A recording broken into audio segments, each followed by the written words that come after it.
Viewers, with this, we come to the final session of the day. Over the past couple of years, there has been a lot of talk about cloud computing. What started off as a fleeting technology has now become a multi-billion dollar industry. To talk more on how this exciting technology can help your business, we bring you Mr. Jason Milgram, VP Cloud, City National Bank of Florida. Over to you, Jason.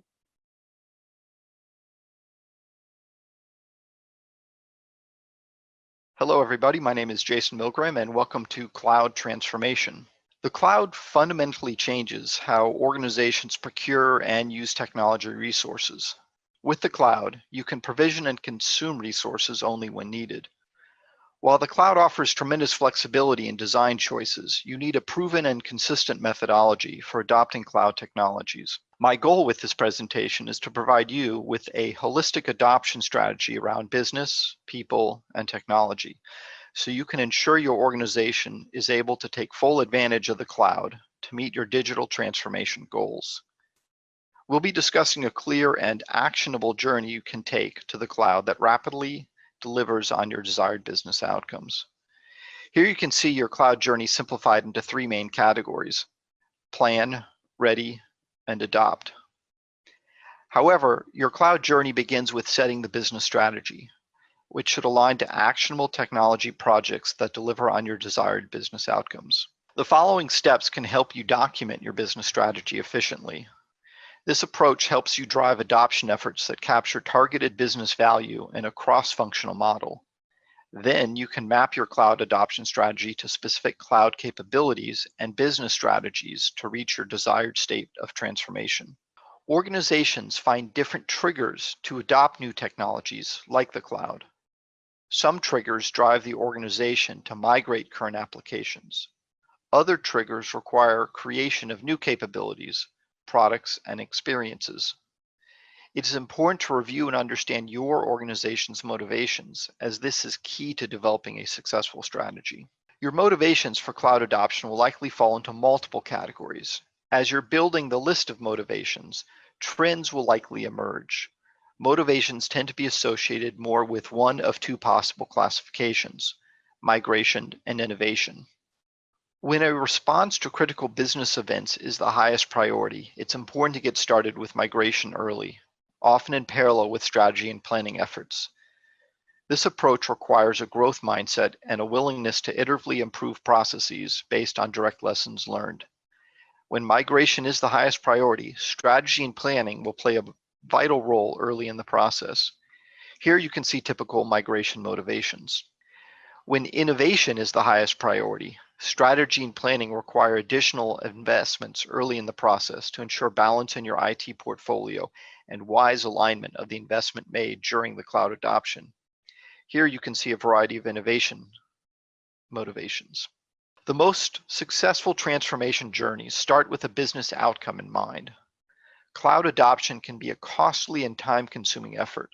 Fostering the right level of support from IT and other areas of the business is crucial to success.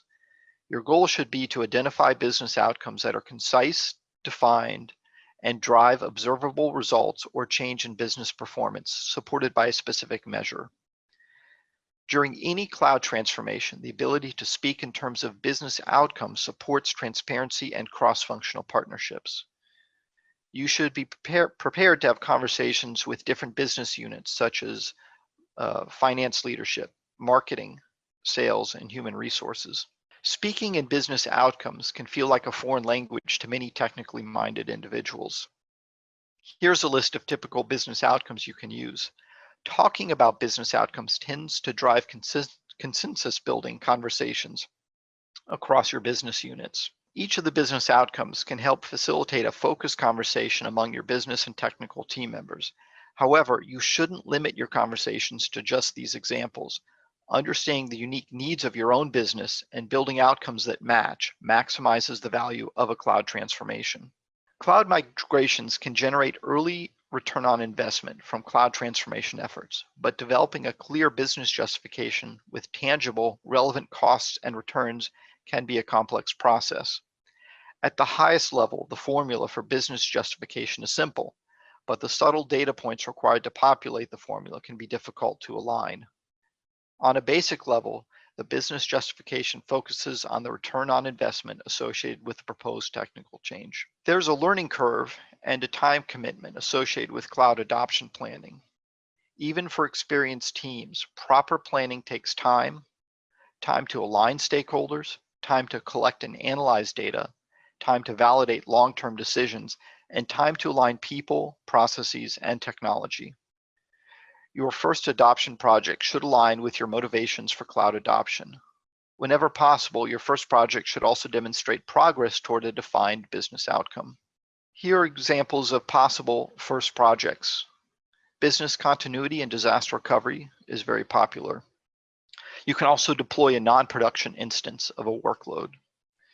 With archiving, cold storage can place a strain on data center resources, so moving the data to the cloud is a solid quick win. End of support issues. Migrating assets that have reached the end of support is another quick win that builds technical skills. It could also provide some cost avoidance from expensive support contracts or licensing costs.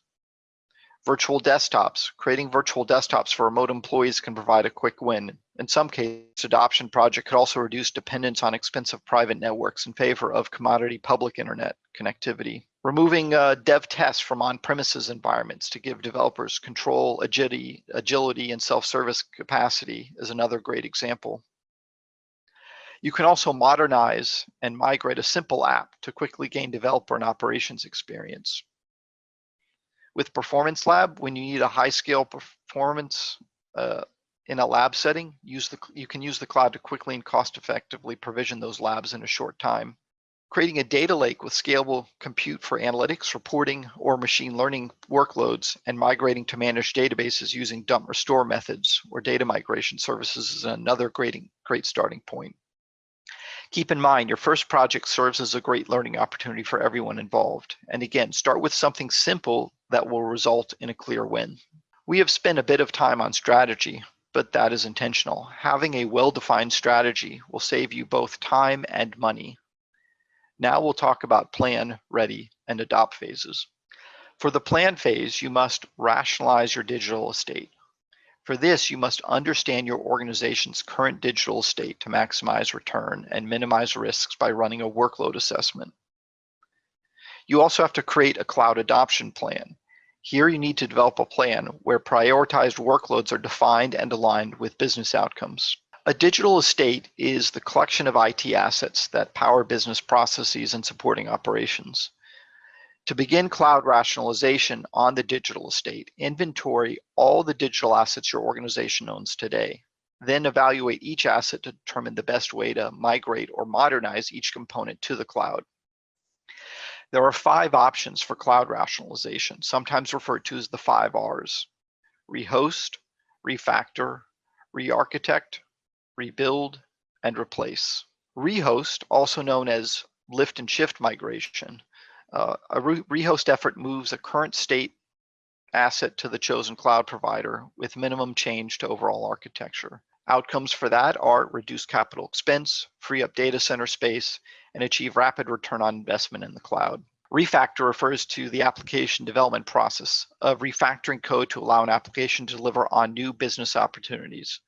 Outcomes for that are experience faster and shorter updates, benefit from code portability, and achieve greater cloud efficiency in the areas of resources, speed, and cost. Re-architect, when aging applications aren't compatible with the cloud, they might need to be re-architected to produce cost and operational efficiencies in the cloud. Outcomes there are gain application scale and agility, adopt new cloud capabilities more easily, and use a mix of technology stacks.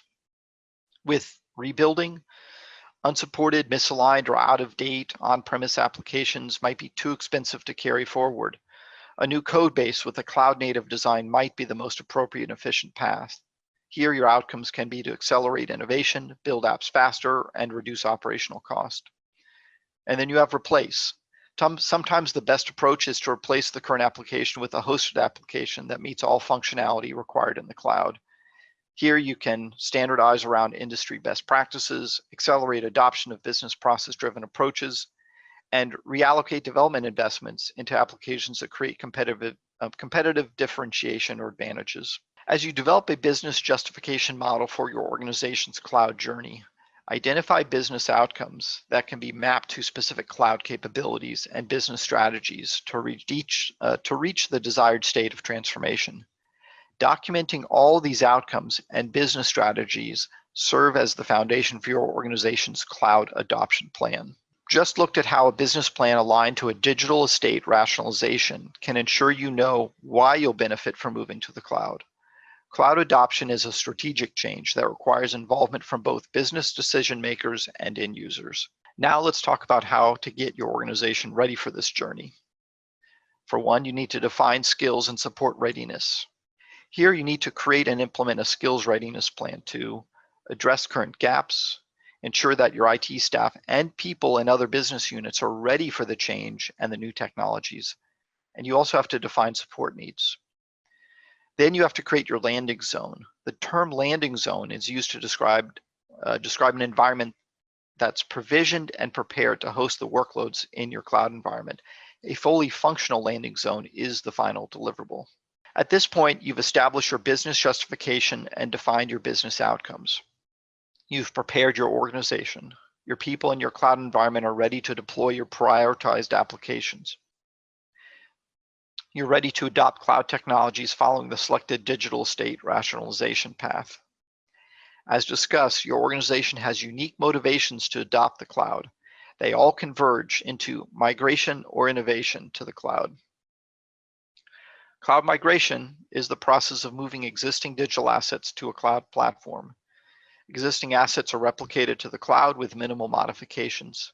After an application or workload becomes operational in the cloud, users are transitioned from the existing solution to the cloud solution. The strategy and tools you use to migrate an application to the cloud largely depend on your business motivations, technology strategies, and timelines. Your decisions are also based on a deep understanding of the application and the assets to be migrated. These assets include infrastructure, apps, and data. For cloud innovation, cloud-native apps and data accelerate development and experimentation cycles. Older apps can take advantage of many of the same cloud-native benefits by modernizing the solution or components of the solution. Modern DevOps and software development lifecycle approaches that use cloud technology shorten the time from idea to production transformation. Combined, these tools create shorter feedback loops and better customer experiences. Modern approaches to infrastructure deployment, operation, and governance are rapidly bridging the gaps between development and operations. Modernization and innovation in the IT portfolio create tighter alignment with DevOps and will accelerate innovations across your digital estate and your application portfolio. I hope this presentation has provided you with a methodology for beginning your cloud transformation journey. Next, I've prepared a quick example of a hybrid migration. This is a use case of an organization that had an on-premise solution that had been built by multiple teams over 12, 14 years. There had been many teams who've left comments in the code. The back end was complex, and the company as a whole was very concerned about moving anything in the back end to the cloud. This particular company was a distributor of prescription medication. And it was a business-to-business organization. They didn't sell to consumers, they sell to other businesses, and most of their orders were based on recurring contracts. So most of their activity on their website was the last week of the month when traditional contracts were coming up for renewal for either a month, 3 months, 6 or 12 months. One of their pain points was that anytime the front-end website went down, they were losing money. And people had to be called in to quickly solve the problem. People had to carry around pagers, and it would be unlikely that they could get a page at 2 a.m. or 12 noon. It didn't matter. The site had to be running 24/7, especially during the last week of the month. So scaling was another pain point for them. So to solve this, and the system worked something like this. A business would connect to the website and place an order. An acknowledgement of the order would be emailed to the business. Then the data was sent to the back end, where depending on the prescription, certain licenses were checked, compliance rules were checked, state compliance rules were checked along with federal Once everything was aligned and shipping was, and the items were shipped, a tracking notification was sent to the business. So the transformation here, the concern was we don't want to move the back end to the cloud. The back end was quite proprietary, and no one wanted to begin a 9 or 12-month project of trying to re-architect it. Yes, it could be made more efficient, but that's not a good first project for the cloud. So we took a simple approach. We replicated the backend database to the cloud, and we then took the front-end web app and put it in the cloud. This did several things. First, the front-end web app could quickly scale up and out as needed. There were no downtimes.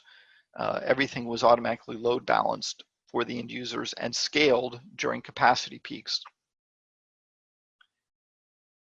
So orders were still placed on the website. People would get their confirmation email. The data then went to the backend server where all those proprietary regulated steps occurred and a tracking number was sent. So this project took a complex solution, took a simple piece, moved it to the cloud, solved specific pain points of availability and scalability, and was a great first project for this particular company moving to the cloud. Thanks, Jason, for bringing out the disruptive qualities of cloud so well. That brings us to the close of the Economic Times CIO Spectrum, a mega business and technology virtual CXO conclave. Thank you, ladies and gentlemen, for watching ETCIO Spectrum. I would also like to thank all our speakers for joining the discussions and sharing such cutting-edge content. I'm equally grateful to all the attendees for sparing time for the event. A big thanks to our partners and sponsors for collaborating with us. Our presenting partners, Aruba, an HPE company, and Redington, powered by partner F5, Gold partner ServiceNow, Silver partners Druva, McAfee, Hitachi Vantara, and Ra Infotech. Associate partners VM and IndusNet Technologies, exhibitor partner Neosoft, and event tech partner vConfig. Until next time, ladies and gentlemen, take care and stay connected.